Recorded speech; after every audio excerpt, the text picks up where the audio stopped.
seguidores del Ecoexploratorio Museo de Ciencias de Puerto Rico.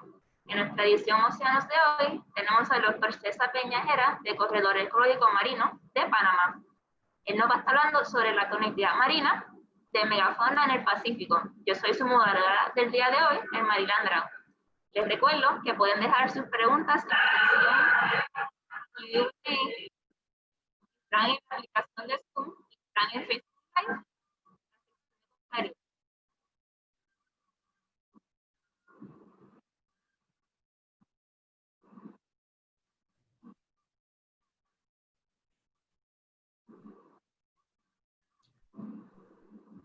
Ahora les dejo entonces con el doctor César Peñajera.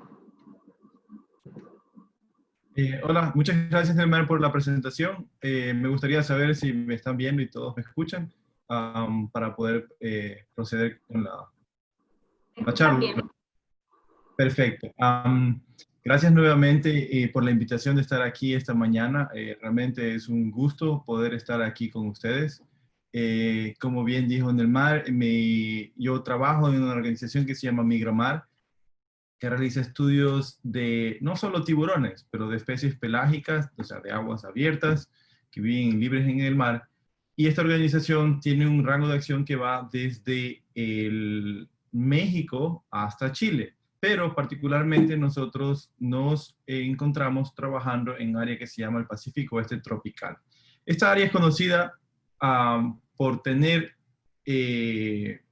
realmente una diversidad única. Es un área que produce más de 15 billones de dólares, o 15.000 millones, como se diría en español, de dólares al año en servicios ecosistémicos. ¿Eso qué quiere decir? Eso quiere decir que esta región permite al ser humano poder, por ejemplo, aprovechar los recursos pesqueros. Solo la pesca produce alrededor de 1.2 a 2.4 billones de dólares al año en ingresos económicos para la población. Asimismo, hay muchísimo dinero que se genera en turismo, pero gran parte de los servicios ecosistémicos que recibimos de esta región no se refieren necesariamente a ingresos económicos de una actividad comercial, sino que son los servicios que recibimos de poder pernoctar en este planeta, por ejemplo, como sería uno de ellos el secuestro de carbono, algo muy importante, sobre todo en estos tiempos en los cuales se debate mucho la situación del cambio climático a futuro. Esta región, a diferencia, por ejemplo, del Caribe, que ustedes conocen, generalmente en Puerto Rico, las aguas no son tan claras, por ejemplo, o cristalinas en la mayoría de su extensión. Sin embargo, la megafauna que ustedes pueden encontrar aquí es sería abundante.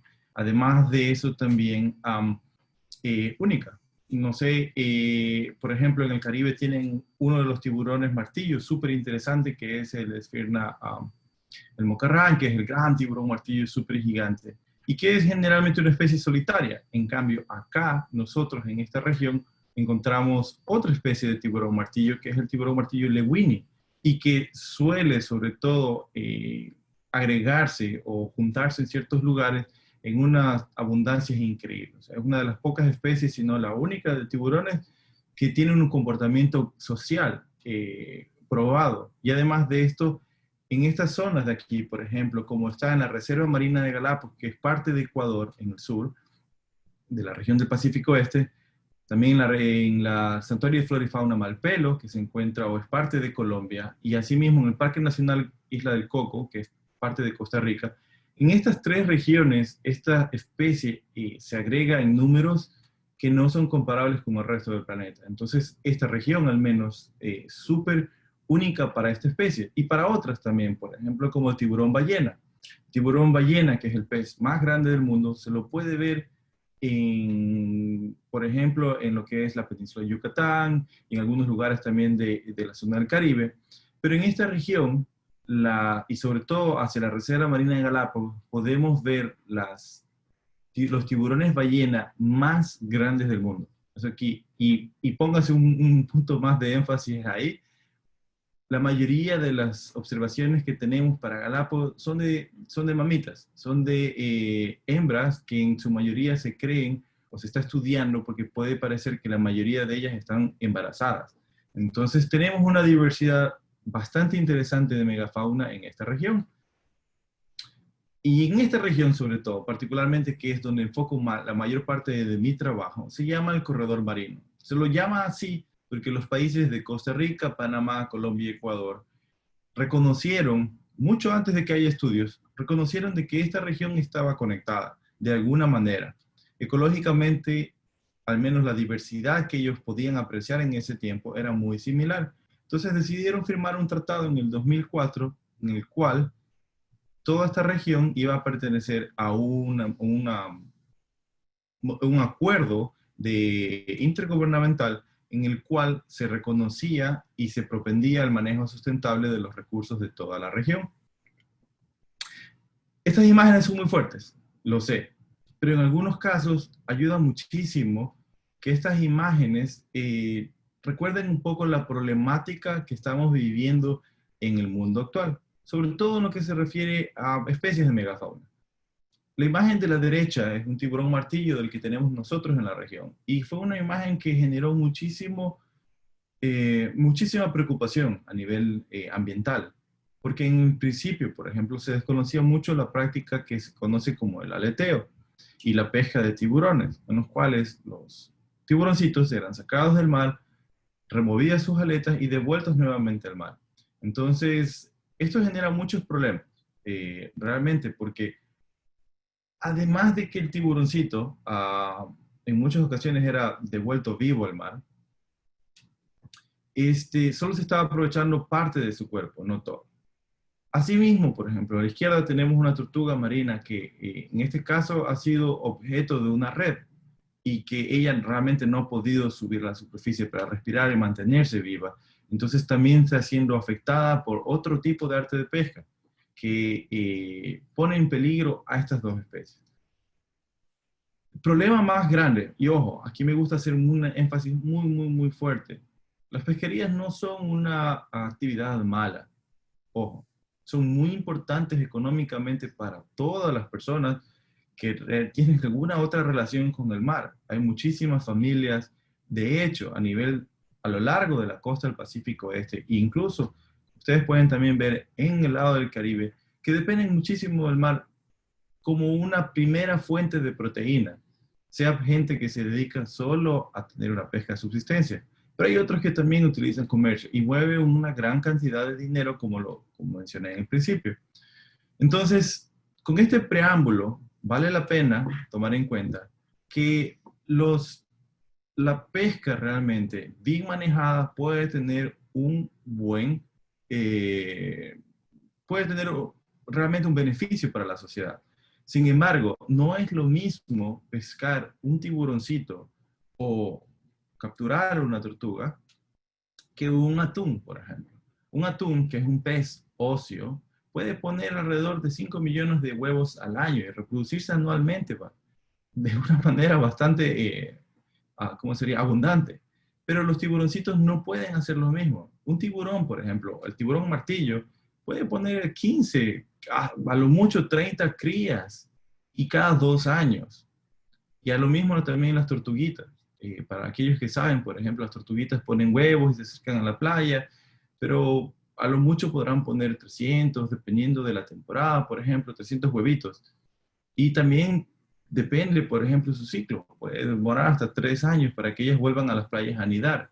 Entonces, si estamos teniendo, por ejemplo, un arte de pesca en el agua, constantemente pescando, y estamos sacando a la misma intensidad, con el mismo esfuerzo pesquero, un tiburón y una tortuguita, ¿cómo estamos sacando atunes? Es probable que el potencial reproductivo de estas dos especies y de otras muchas más parecidas no les dé para recuperarse rápidamente como podría recuperarse un atún aleta amarilla. Entonces, esto es fuerte, porque actualmente, de hecho, ya se ve que las tendencias en las capturas mundiales demuestran que hay un colapso de peces como el atún aleta amarilla. Entonces, imagínense lo que pudiese estar pasando con este otro tipo de megafauna que hablamos, de tiburones y tortugas. Entonces, existe un problema bastante fuerte y ya se ha detectado en la región del Pacífico Este tropical. Este es un gráfico que le estoy mostrando ahorita, por ejemplo, que resume varios estudios que hemos realizado nosotros acá en este lado de América, en el Pacífico. Y ustedes pueden ver, por ejemplo, de arriba abajo los nombres de las especies que hemos estado estudiando. Un tipo que es el tiburón ballena, que aparentemente está estable en la región, quizás su tamaño tan grande le permite mantenerse así. Pero ahí tenemos, por ejemplo, las móbulas, que son estas rayas, son súper bonitas también, que tienen un comportamiento gregario, que aparentemente han declinado un poco en la región, sobre todo en la isla del Coco. Tenemos otras especies como el Calcarrinus limbatus, que es el tiburón punta negra, no el punta negra de Recife, solo el punta negra. Y este declinó mucho, por ejemplo, tanto en Galápagos como en la isla del Coco y en Malpelo, pero luego de eso esta especie ha aumentado su abundancia actualmente. Tenemos otras especies como el tiburón punta blanca de Recife, los tiburones sedosos, como Carina falciformis que se llama, que también han declinado su abundancia a lo largo de los años. Permiso, doctor César. Dígame. Se está viendo un poco borrosa la presentación. Si puedes quitarle share screen y quitar el optimize de video y subirlo de nuevo. Ok, perfecto. Un segundito.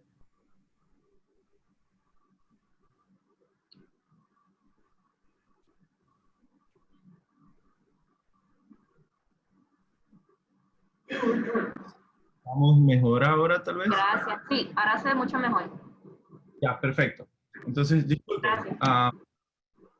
Continuando esto, entonces, valga resaltar, por ejemplo, las dos especies que están abajo de este gráfico, que es el Ephirna lewini, que es el tiburón martillo que tenemos nosotros acá en la región, y Dermochelis coriacea, que se le llama la tortuga paula o laúd, que es una tortuga, es la más grande del mundo, de hecho. Entonces, esta especie de estas dos han sufrido muchísimo a lo largo de los años, y en esta región, sobre todo del Pacífico Este, por lo cual estas dos están al momento en peligro crítico de extinción. Entonces, en base a esto, nosotros hemos tratado de realizar muchos estudios a lo largo del Pacífico para poder cuidar esta belleza, que espero la estén viendo como la estoy viendo yo al momento, que realmente representa ambientes únicos de la región. Y si nosotros no estudiamos lo que estamos viendo, quizás de aquí a unos 20, 30 años, las personas que nos siguen, nuestros hijos, nuestros nietos, no van a poder disfrutar lo mismo. Entonces nosotros nos hemos enfocado a trabajar muchísimo para poder estudiar cómo se mueven estas especies a través de la región.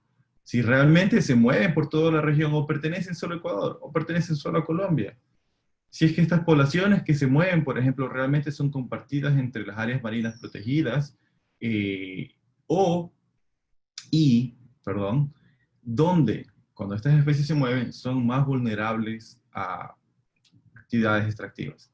Entonces, para esto nosotros tenemos dos tipos de metodologías con lo cual utilizamos para estudiar tiburones, que son una, la telemetría acústica y satelital, y dos, los props, que se llaman, son los Baited Remote Underwater Videos, que se refieren a utilizar carnadas con videos para atraer a los depredadores y poder filmarlos cuando están cerca de la carnada.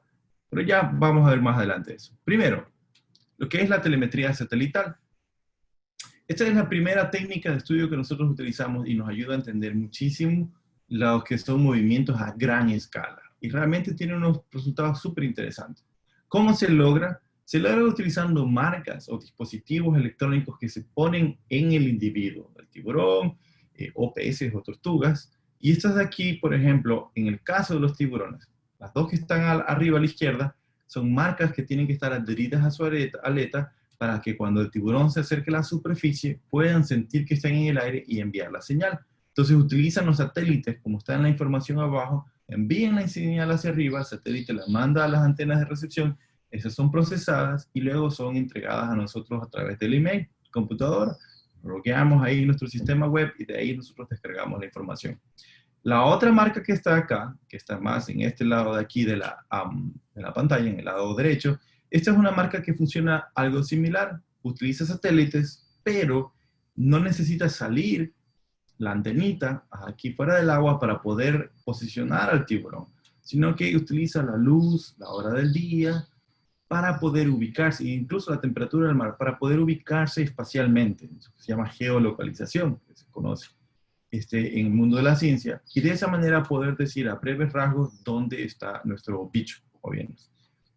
Entonces, el tiburoncito cuando se mueve, por ejemplo, con esta marca, nosotros podemos determinar sus movimientos, pero es un poco más grueso, digamos. El rango de detección el rango de error puede tener hasta unos 4 kilómetros más o menos. Sin embargo, al lado de las dos marcas de la izquierda, su rango de detección o de error, perdón, puede ser alrededor de unos 600 metros, 1 kilómetro o dos, ¿ya? Entonces, esto de aquí es nuestro proceso de estudio, pero los satélites no solo nos ayudan a nosotros para determinar dónde está nuestro bicho, sino que realmente nos ayudan a determinar muchas otras cosas. Los satélites se utilizan actualmente para poder rastrear embarcaciones, para poder tener información al día, en vivo, por ejemplo, de las condiciones oceanográficas. Asimismo, podemos nosotros tener información concatenada con otras especies, no solo los tiburones que están en el mar, sino también, por ejemplo, con aves, con osos que se están moviendo también en tierra. Ahora vamos a lo que hacemos nosotros. Al final tengo un pequeño videito que espero tengamos este tiempo para mostrarles también, pero este de aquí es un tiburón ballena. ¿Se acuerdan que les decía que teníamos nosotros los más grandes del mundo, tal vez? Pues este es tal vez una de esas. Era una hembra tiburón ballena que marcamos en Darwin, en la isla de Darwin, perdón, al norte de la Reserva Marina de Galápagos, y que tiene alrededor de unos 15 metros de tamaño, o sea, bastante grande. Entonces nosotros implantamos la marquita en la parte dorsal aquí de la piel del tiburón, y esta le va siguiendo todo el tiempo durante el viaje que haga el tiburón. Cuando el tiburón ballena se acerca a la superficie, la marquita también asciende y esa antenita puede enviar la señal. Eso es un tiburón ballena, cuando lo hacemos, por ejemplo, buceando. Pero cuando nosotros hacemos con tiburones más pequeños, generalmente lo que hacemos es pescarlos. Yo sé que suena también un poco difícil, contradictorio, pero lo que hacemos nosotros es utilizar líneas que están sobre todo preparadas, que son de monofilamento, que permiten al tiburón zafarse, si es que realmente no podemos capturarlo bien.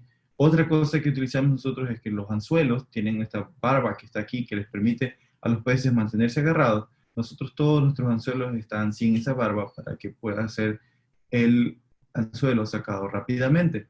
Entonces, nosotros tenemos generalmente pescadores que trabajan con nosotros, que son de profesión, con mucha experiencia. Ellos nos ayudan a pescar al tiburón y acercarlo a esta camilla que tenemos. En la camilla nosotros ponemos el tiburón y ahí lo sacamos fuera del agua y lo ponemos en una embarcación. Ojo, esta parte de aquí es muy importante porque de las cosas primeras que nosotros hacemos cuando estamos trabajando es asegurar que el tiburoncito tiene un flujo constante de agua salada. Entonces, ahí por ejemplo me ven que estoy sosteniendo tiburón con dos manos, con una camisetita de agua mojada, también agua de mar, y con una solución antibacterial para impedir hacerle daño. Pero debajo de esa camisetita pueden ver la manguera que ya está puesta o que está yendo hacia la boca. Entonces, él está respirando constantemente. Entonces, aseguramos al tiburón para que no sea peligroso ni para ellos, ni para nosotros, y continuamos nosotros a trabajar poniéndole la marca en la aleta. Entonces, aquí con mis compañeros del Parque Nacional Galápagos, la Universidad de San Francisco, Quito, estamos nosotros trabajando, por ejemplo, haciéndole las perforaciones chiquitas.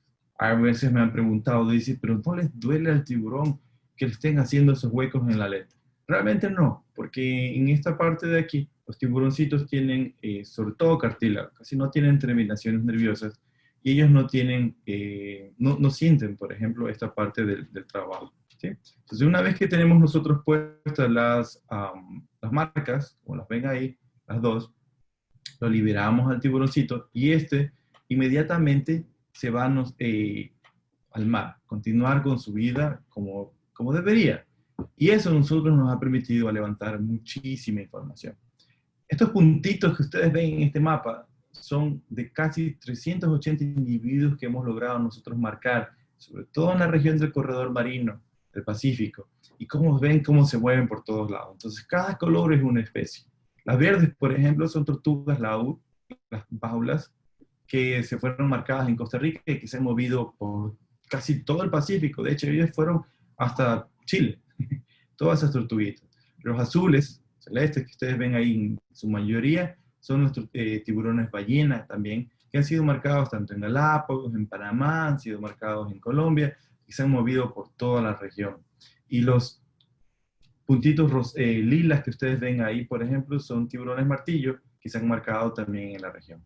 Esta información es muy importante porque a nosotros nos está permitiendo demostrar de que estos tiburoncitos realmente no pertenecen solo a un sitio o a un área marina, sino que ellos no conocen esas fronteras políticas que nosotros hemos marcado, como para decir, hasta aquí eres tú y de aquí en adelante soy yo. ¿Sí? Este es mi país y este es tu país. Ellos no conocen eso. De hecho, ellos estuvieron mucho antes que nosotros. Entonces, para darles un manejo apropiado a todos ellos, realmente necesitamos trabajar en conjunto entre los países. ¿Sí? Pero vamos a indagar un poquito más sobre las especies y sobre todo esto. Insisto, que es mi favorita, es la que hice en mis estudios doctorales. Se llama tiburón martillo, como les decía, pero esta aquí es la especie Fernalewini. Entonces, de las cosas, por ejemplo, que hemos podido ahondar, no solo tener el mapa de puntitos, es que esta especie, cuando trabajamos, ahí tenemos nosotros a nuestra izquierda Tito, un pescador súper experimentado que nos ayudaba. Él contaba que tenía una técnica para hipnotizar a los martillos y por eso realmente logramos marcar algunos gracias a su trabajo. Bueno, no sé si tenga la técnica de magia, pero de todas maneras era muy bueno en su trabajo. Entonces, trabajando con estos tiburoncitos en toda la región del Pacífico, nosotros pudimos detectar algo, que en Galápagos, sobre todo, cuando los meses son de aguas frías, que en este caso es de junio a octubre para Galápagos, los tiburoncitos se mantenían sobre todo alrededor de la reserva marina. ¿Sí? Pero bien, como diríamos, dentro de su área de protección. Pero a medida que los meses empezaban, o el agua empezaba a calentar, ¿ya? Ellos empezaban a ampliar sus movimientos mucho más fuera de la reserva. Y así sucesivamente hasta que cuando entraban los meses cálidos, que para Galápagos de diciembre a abril, realmente todos, boom, fuera de la protección. ¿Sí? Algunos de ellos incluso llegaron a la isla del Coco y otros, por ejemplo, regresaron a Galápagos. Pero es bien interesante cómo la temperatura del agua permite que ellos se movilicen, o mejor dicho, busquen su preferencia de hábitat, que se llama, o sea, su lugar favorito para estar, donde esté más calientito, estén ellos mucho más cómodos con el agua. ¿Sí? Otra de las cosas que nos ayudan este tipo de marcas, por ejemplo, es entender cómo ellos prefieren también, no solo la temperatura, sino otras cosas. Entonces, por ejemplo, estas especies, estos grupos de tiburones que marcamos, preferían, por ejemplo, estar alrededor de unos 1500 metros de, o sea, que el fondo marino esté a 1500 metros de profundidad. Su temperatura preferida del agua es alrededor de 25 grados centígrados, ¿sí? La temperatura superficial. Y estaban generalmente en aguas que eran poco productivas. A esto se refiere, por ejemplo, la concentración de clorofila, que en nuestro caso era de alrededor, o para esta especie, la favorita era alrededor de 0.33 miligramos por metro cúbico. Y al final, la energía cinética, que se refiere a esa energía de turbulencia de los océanos, por ejemplo, cuando vemos ¿cómo serían los torbellinos en el agua, esta energía nos indica a nosotros, mientras más alto quiere decir que son zonas de alta corriente, mientras más bajo son zonas de baja corriente. Entonces, nuestros tiburones preferían estar en zonas de generalmente alta corriente. Y esto se corrobora con cosas que van a ver más adelante. Entonces, ese es el poder de nuestro marcaje satelital, ¿sí? Este de aquí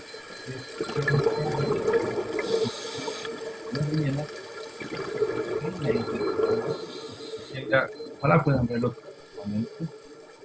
El tamaño gigante. Doctor, mientras el video corre, no se escucha. Si quieres, puedes dejar que acabe el video para poder hablar.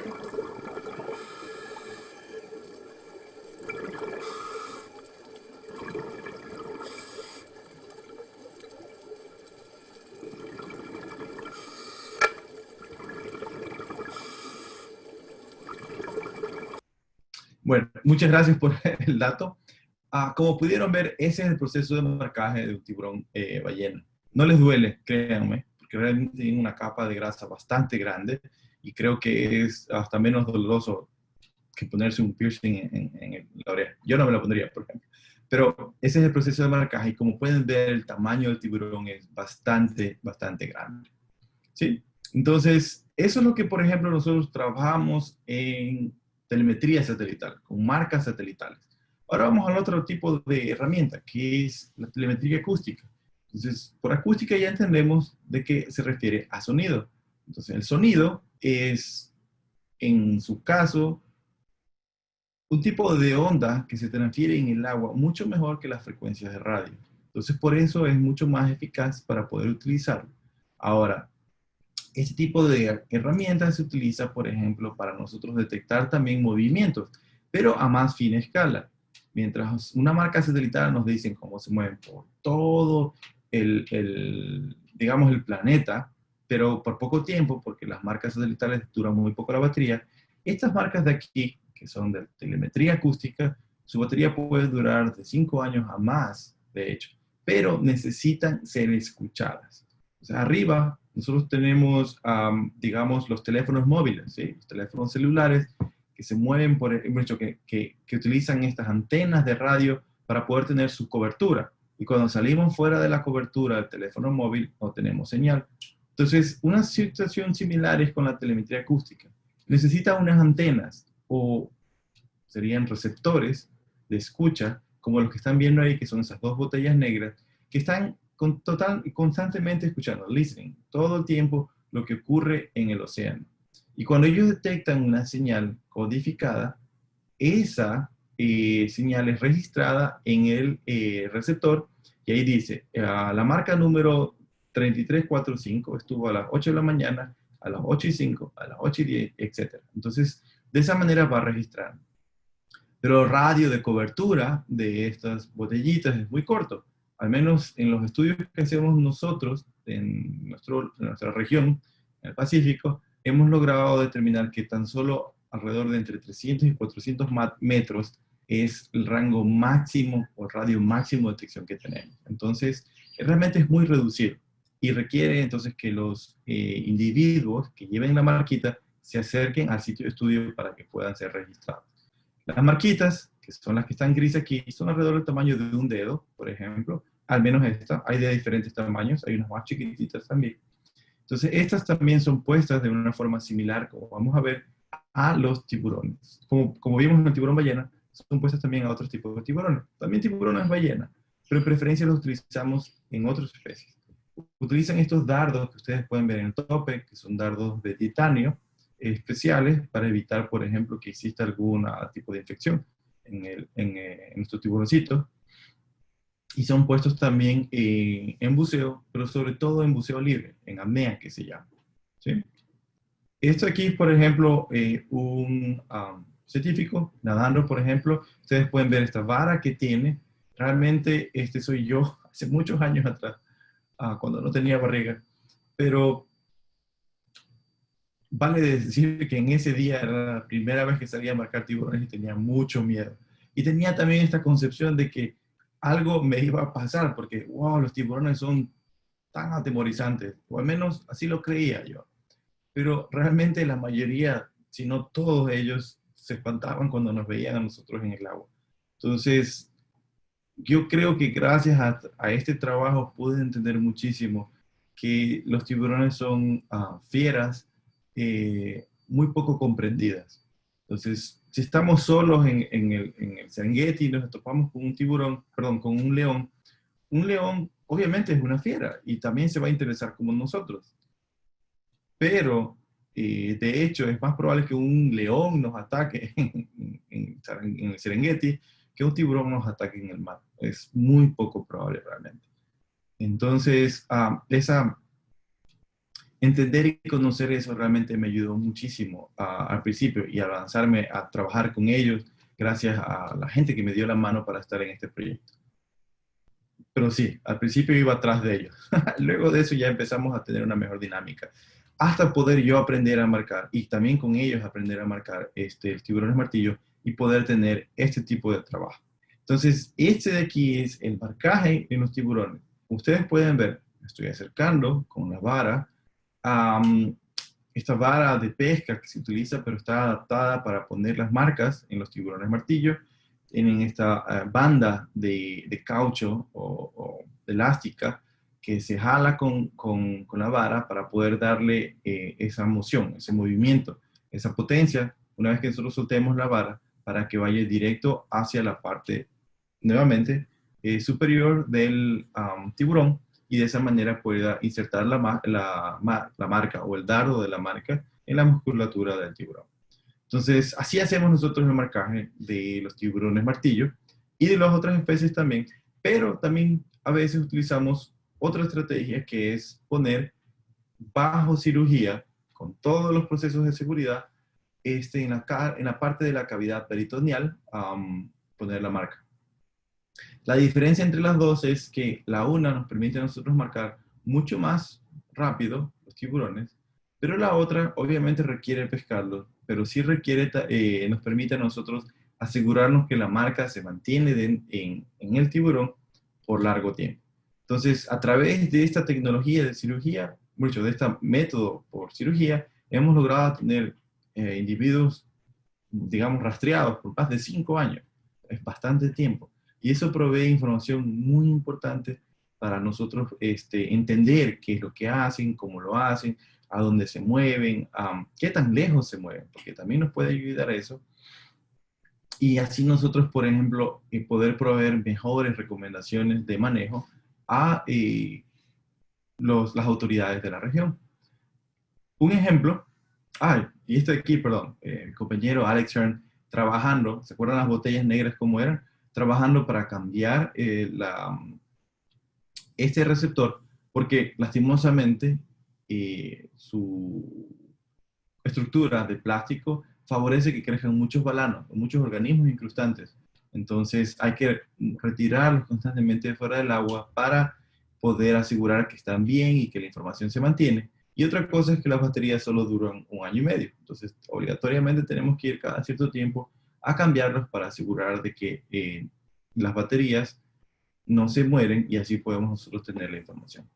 ¿Sí? Entonces, en Galápagos, este es un mapa de cómo está.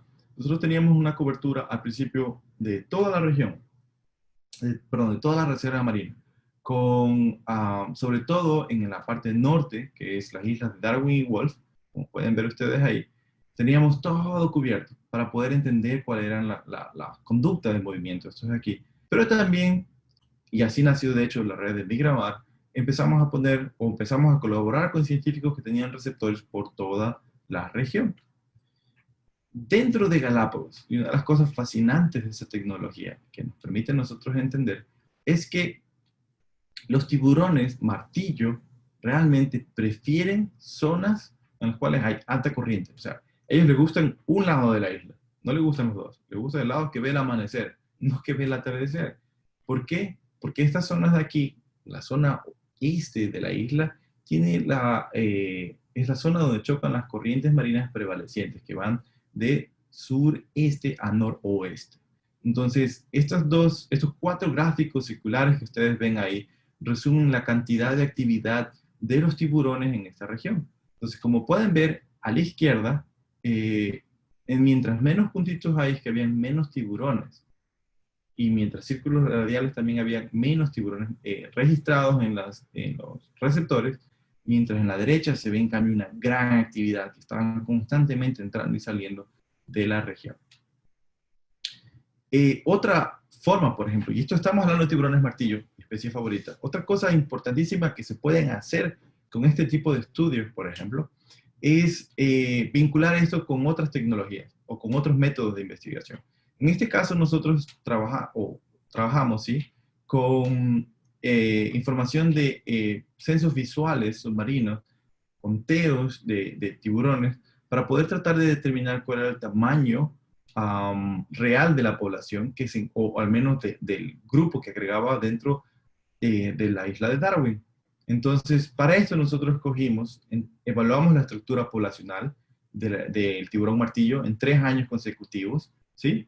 Y en estos 3, la estructura poblacional muy similar, con individuos de entre 2 a 2.25 metros de tamaño, ¿sí? Sobre todo, que en su mayoría eran hembras también, alrededor de entre 80 y el 90% de individuos realmente representaban hembras que estaban ahí agregando alrededor de la isla de Darwin. Muy similar porque esto es algo muy cercano a lo que estamos viendo también con los tiburones ballena en el mismo sitio, que son mayoría, son las hembras que están acercándose. Entonces, en estos 3 años, además de coger los números, por ejemplo, de los que estábamos contando de mañana, tarde, mañana al mediodía y de tarde de tiburones, nosotros también marcamos tiburones martillo y los empezamos a rastrear, por ejemplo, y ver cuántos de ellos estaban a la misma hora de nuestros censos. O sea, si estábamos haciendo un censo en la mañana y nosotros contábamos 100 individuos, ¿cuántos de estos 10 individuos marcados o 20 individuos marcados regresaban al sitio a esa misma hora? Y a través de este trabajo, utilizando unos modelos que se llaman de inmigración y emigración, nosotros pudimos determinar que los tiburones martillo agregaban alrededor entre 400 a 600, 700 individuos únicos en el momento que nosotros estábamos contando. Entonces eso quiere decir que realmente lo que los guías de buceo ven en Galápagos, en números, así visualmente, ellos deberían multiplicarlo por 5, más o menos, para poder tener una idea de cuánto es el número real de individuos únicos que hay en ese momento. Entonces, si estábamos viendo o contando solo 50, quiere decir que alrededor de unos 250, porque son los que no estamos viendo al momento. Pero asimismo, en un día, por ejemplo, pueden, por ejemplo, estar presentes en la isla alrededor de unos 2.000, entre 600 a 2.000 tiburones únicos.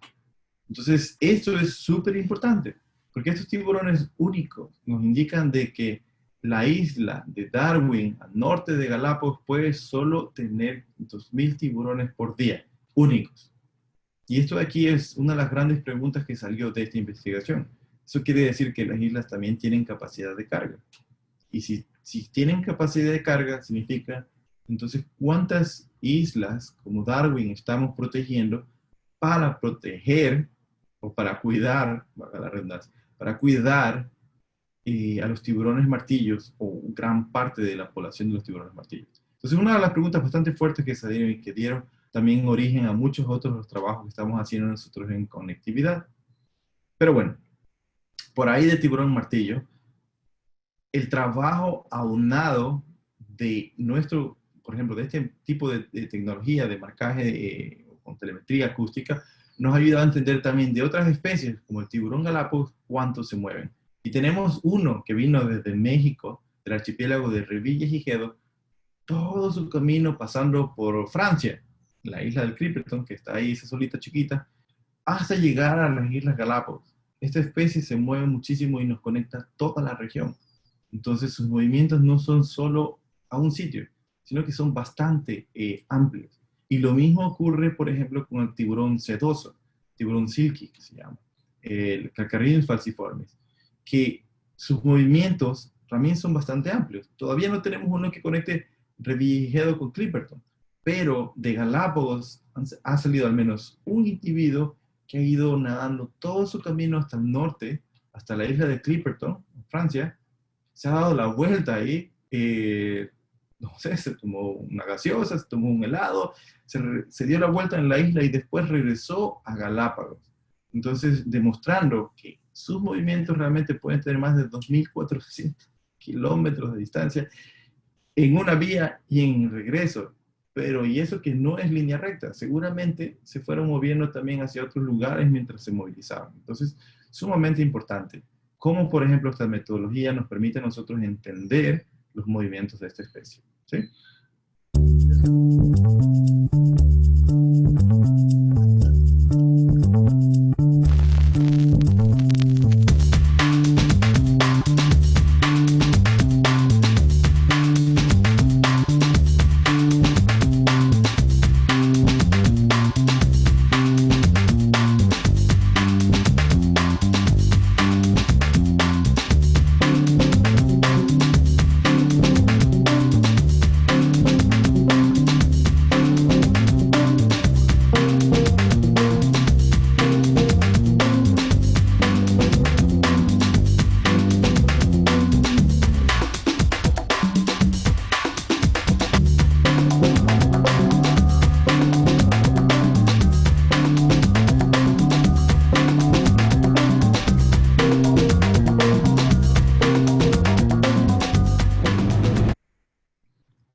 video que vieron rápidamente era un video de cómo nosotros trabajamos en el campo, por ejemplo, un resumen de parte del proyecto, y este fue realizado en la isla Malpelo. Entonces, para que vean, por ejemplo, cómo uno se va acercando al tiburón, nos pusimos una cámara para que la dinámica sea más clara, por ejemplo, de cómo se selecciona, se busca el lugar exacto para poder marcar al tiburón.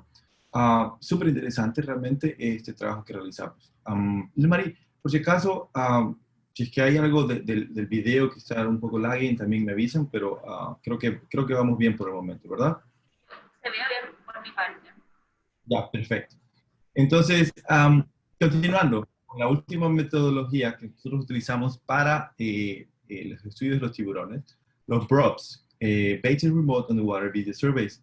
Entonces, los PROPS consisten básicamente de un dispositivo que utiliza dos cámaras, y estas cámaras están apuntadas hacia adentro, en 8 grados exactamente, para a través de estas cámaras poder nosotros sincronizar una imagen y estructurar el espacio que está al frente en 3 dimensiones, ¿sí?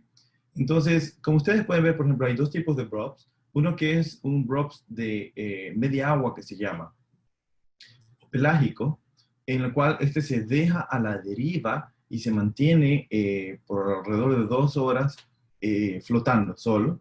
Y el otro, que es un props que se pone en el fondo del mar, o prop bentónico, y este de aquí se mantiene ahí fijo y estático en un sitio, realizando lo mismo, filmando, ¿ya?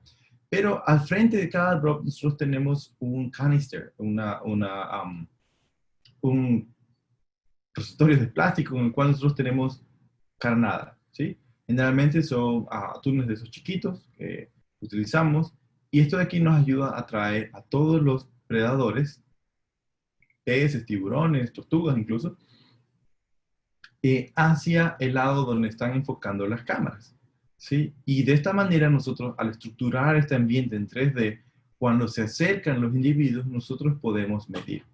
Y las mediciones son súper importantes, porque una medición, nosotros, por ejemplo, a partir del largo de un pez, nosotros podemos estimar lo que se llama biomasa, o en otras palabras, el peso del individuo. Y el peso del individuo, la biomasa, es súper importante para realizar estudios de productividad, ¿sí? Y otra cosa muy interesante de los props de media agua, los pelágicos, es que al utilizar nosotros varios sets, ¿ya? De prop, ¿ya? Nosotros podemos tener 1, 2, 3, 5 estructuras en serie. Y de esta manera nosotros tener un sistema que sea muy similar en su funcionamiento a los artes de pesca, como el palangre. El palangre es un arte de pesca que tiene varios anzuelos conectados en serie. Entonces nosotros con nuestro sistema de cámaras también tenemos varios sistemas de cámaras conectados en serie. Y de hecho nos permite analizar de mejor manera la biomasa que existe en una región, porque no está capturando o reteniendo un individuo, sino que está midiendo y filmando todo lo que pasa a su alrededor.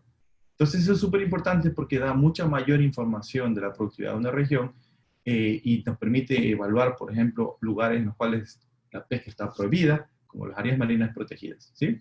Entonces, súper interesantes los dos. Ahora, nosotros en nuestros estudios estamos también utilizando un extra, que es, además de las cámaras que nos miden a nosotros en 3D, estamos nosotros también utilizando cámaras 360, porque las camaritas en 3D nos están mirando hacia el frente, donde está la carnada, pero atrás, a la espalda, nadie está mirando, y a veces se puede subreportar porque no sabemos qué se acercó por el otro lado, o por abajo, o por arriba.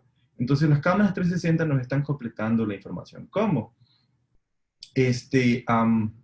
Bueno, un poco del protocolo que trabajamos dentro de Migramar, en el cual nosotros podemos ver, para poder realizar este estudio en 3D, tenemos que realmente mantener un protocolo bien estructurado que nos permita a nosotros calibrar el sistema de cámaras para que reconozca este ambiente. Utilizamos 2 tipos de software, uno que es CGIS y otro que es BitSync. Los 2 software muy buenos realmente y muy potentes para este tipo de trabajo. Entonces el BitSync se ve de esta manera, por ejemplo, y el CGIS se ve de otra manera, de esta manera de acá, y en ambos nosotros podemos ver, en este caso nuestro modelo y uno de mis estudiantes estrellas, Jean-Pierre, cómo está trabajando, por ejemplo, y manejando los sistemas de medición para de esa manera calibrar la cámara. Entonces, una vez que tenemos calibrado este sistema, nosotros ya podemos ir al campo a medir, ¿sí? En el caso de las 360, utilizamos estos dos tipos de cámaras, una que es Kodak, otra que es Insta360, para nosotros realizar las filmaciones, ¿no? Entonces, generalmente cuando nosotros estamos trabajando, esto es una foto de un tiburón punta negra en la isla Malpelo, en Colombia, súper bonito. Al fondo ustedes pueden ver, además de esta especie, pueden ver dos tiburones martillo. Y de hecho tendríamos en la toma dos tiburones martillo y dos tiburones punta negra. ¿Sí? Esto es todo lo que nosotros podemos apreciar en una cámara normal, en el rango de visión que utilizamos para hacer las mediciones en 3D. Pero, cuando ampliamos nosotros y utilizamos las cámaras 360, nosotros podemos ver de que realmente existe mucha más información. ¿Sí? Y las cámaras 360 nos dan a nosotros, al menos nos dicen aquí que hay 4 tiburones martillo y 9 tiburones, 4 tiburones punta negra y 9 tiburones martillo. Y eso que solo tenemos el un lado de visión de la cámara, que está viendo hacia frente, ¿no? Pero ya cuando empezamos a completar las imágenes de las dos sets, nosotros tenemos ya la visión frontal y posterior. Y nos podemos ver de que existe mucha más información. Entonces, esto cuando estamos trabajando con nuestros props. Esto de aquí es una imagen extendida que se utiliza, por ejemplo, ya para poder hacer los conteos. Entonces, ustedes pueden ver de que aquí ya tenemos nosotros unido nuestra imagen posterior y frontal. Y podemos ver realmente cuántos tiburones existen en ese momento, en ese sitio. Entonces, los conteos se mejoran muchísimo, ¿ya? Son de las cosas que hemos estado nosotros realizando en la región. Este pequeño video que ustedes pueden ver es un sketch bien rápido. Entonces pueden ver, por ejemplo, cómo se mueven los tiburones en este momento a lo largo del sitio. Entonces a la derecha pueden ver cómo vienen los tiburones sobre el arrecife, nadando y acercándose hacia el lado de la cámara. Tenemos otro que está pasando de frente. Entonces a medida que van cambiando, por ejemplo, va progresando el tiempo, ustedes pueden ver cómo realmente se llena de tiburones toda la región. Esto, les recuerdo, es en Colombia, en la isla Malpelo. Y es a 16 metros de profundidad. Entonces, ya para ir acabando, tenemos nosotros que esta metodología nos ayuda muchísimo a entender también cómo se conectan los ecosistemas en la región.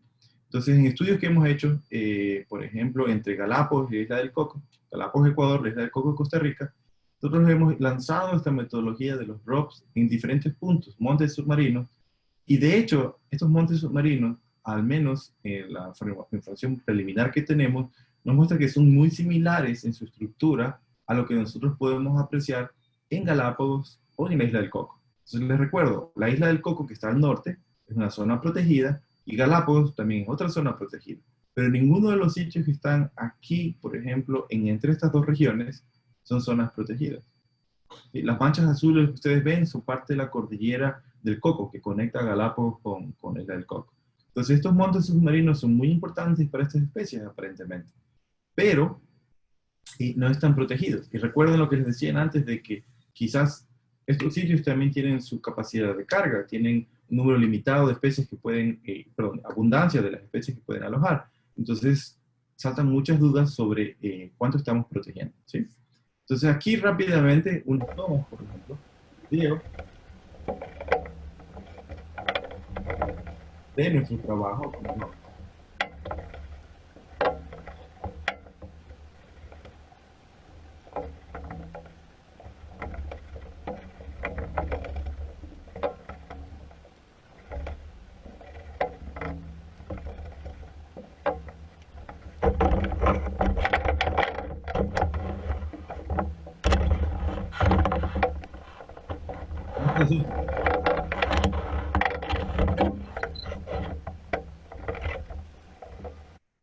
Ese era un tiburón.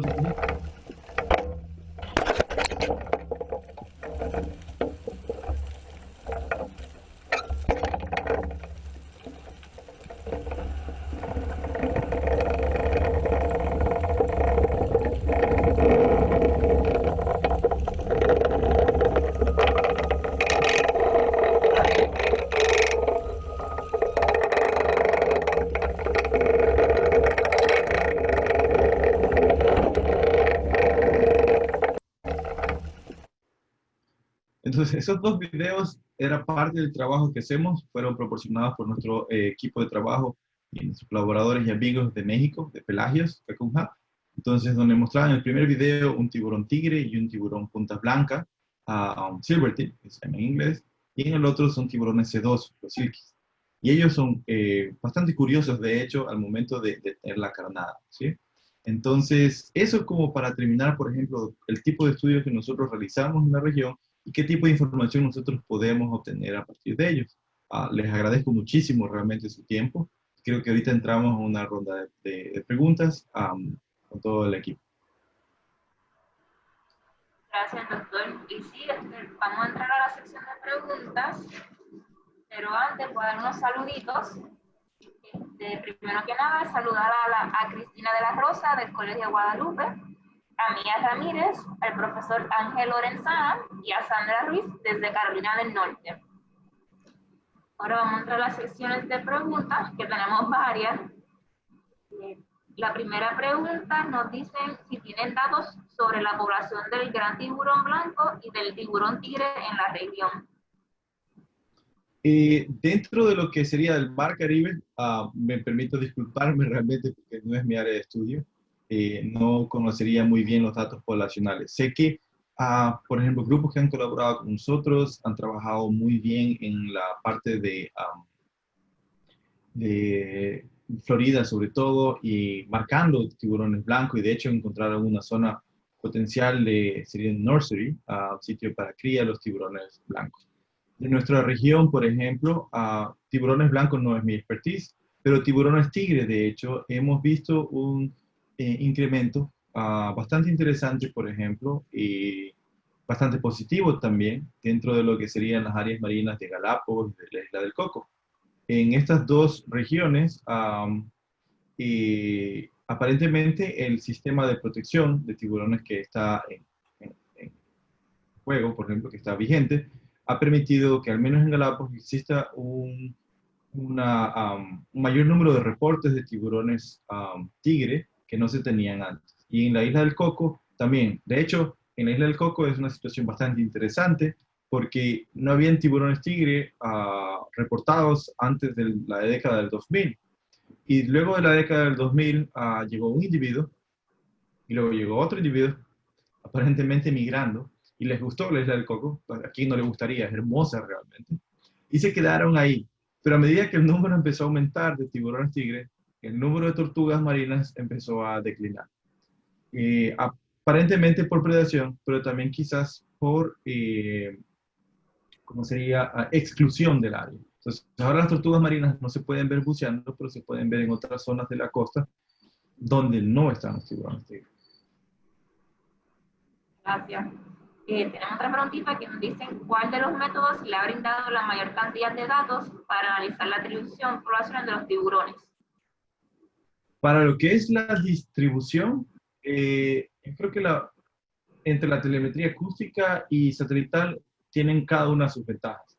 Entonces, si todos observaron el mapa de la región, ese mapa así ampliado que tiene casi toda América, la telemetría satelital nos ayuda a tener a gran escala, entonces nos permite conocer muchísimo cuán lejos se pueden ir y tener idea de las rutas. Estas rutas nos han ayudado muchísimo a entender también, por ejemplo, que existe una conectividad muy fuerte entre la isla del Coco, Costa Rica, con Galápagos, y asimismo con la isla Malpelo. Y nos ha ayudado también a levantar una iniciativa regional que se llama las Migravías, que es precisamente para poder tratar de trabajar con los gobiernos y con los usuarios de la región en implementar medidas de manejo que favorezcan la conectividad de esta región.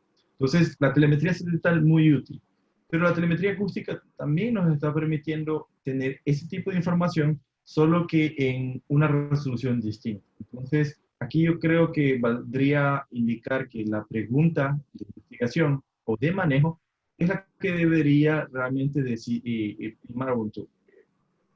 Ser la que dé la base para saber qué tipo de metodología se debería utilizar. Ok, gracias. La próxima pregunta de Carlos Pacheco. Él dice que ha leído un poco sobre el marcaje en rayas y vi que la mayoría se realiza en la punta de la aleta pectoral para evitar que se pierdan las marcas. ¿Sabes si acá también presentan pocas nerviosidades, como el caso de la aleta dorsal de los tiburones? Eh, Esa última partecita, disculpa, un poco Sí, ¿sabes si presentan pocas nerviosidades, como el caso de la aleta dorsal de los tiburones? es probable que sí. Es probable que sí, porque ya la estructura de las aletas, por ejemplo, la dorsal y las pélvicas, incluso los tiburones también, las rayitas tiene la misma estructura ontogenética, o sea, vienen cuando son bríos, tienen el mismo origen, ¿sí? Entonces, es probable que sí, que tengan ellos una mayor cantidad de cartílagos, sobre todo en esta región. Entonces, también nos preguntan si sabes cuán rápido puede nadar el tiburón martillo. Más o menos se estima que en estos piques que pueda tener, por ejemplo, que sea así muy rápido, puede llegar hasta los 2-3 metros por segundo, pero no son una especie que se caracteriza. El tiburón, perdón, hay dos especies, ¿no? Entonces, si hablamos del tiburón martillo, de Frina lewini, el tiburón martillo común de mi región, no va muy rápido. No es una especie que se caracteriza por nadar muy veloz. Generalmente en los estudios se acepta que esta especie, por ejemplo, al momento de calcular o estimar, pueda tener hasta un máximo de 1.5 metros por segundo. Pero se mantiene en promedio por menos del metro por segundo para poder analizar la información. El tiburón, el Spina mocarrán, el gran tiburón martillo que se encuentra en el Caribe sobre todo, este es un poquito más rápido. Puede en promedio estar mucho más rápido, pero no son tan veloces. El Gracias. tiburón más puede ir por sobre los 40 kilómetros por segundo, de hecho. Perdón. Gracias. Entonces, aquí un saludito a Micaela, que desde Texas, que tiene 7 años y nos dice que le encanta aprender sobre el océano. Y una última pregunta, nos dicen cuánto tiempo duran las baterías de los rastreadores. De los rastreadores, Sí.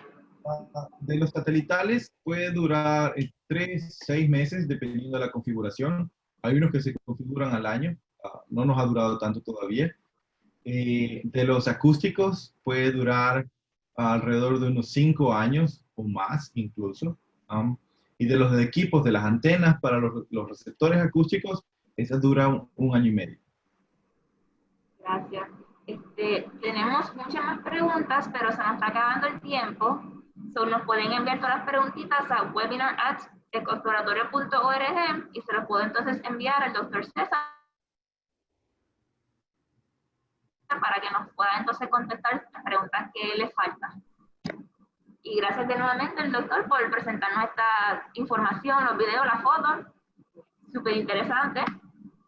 Queremos enviar un agradecimiento a todos nuestros auspiciadores por hacer esto posible, a Amgen, First Bank, Goya, Supervision, al Donativo Legislativo, al Puerto Rico Space Grant Consortium, NASA Partner, WAPA, WKQ y Selectos. Todavía tenemos los servicios en línea, tenemos talleres virtuales, talleres de maestros, charlas especiales y científicos en línea. Para cualquier información puedes llamarnos al 787-281-9090 o enviarnos un correo electrónico a info@ecoexploratorio.org. También tenemos nuestras mascarillas de tela, por ejemplo la que tengo aquí en puesta. Pueden llamar antemano para saber disponibilidad de qué tema. Tenemos del océano, tenemos del espacio, tortugas, manatíes, cohetes, planetas. Es $10 por mascarilla, que incluye el libro incluido. También, si usted desea contribuirse con la educación o con facilitar todas las actividades y webinars, puede hacer un donativo por ATH móvil en la sección de Business bajo Ecoexploratorio. Y recuerda escribir el mensaje Ciencia Virtual. Recuerden que nos pueden dar like en la página de Facebook, Instagram, Twitter y en YouTube para poder entonces ver nuestros webinars pasados. Pueden llamarnos al 787-281-9090 o enviarnos un correo electrónico a webinar@exploratoria.org para cualquier más información. Gracias por estar conectados a nosotros. De nuevamente, gracias al Dr. César por toda su información. Nos vemos luego. Chao, chao, gracias a ustedes. Bye.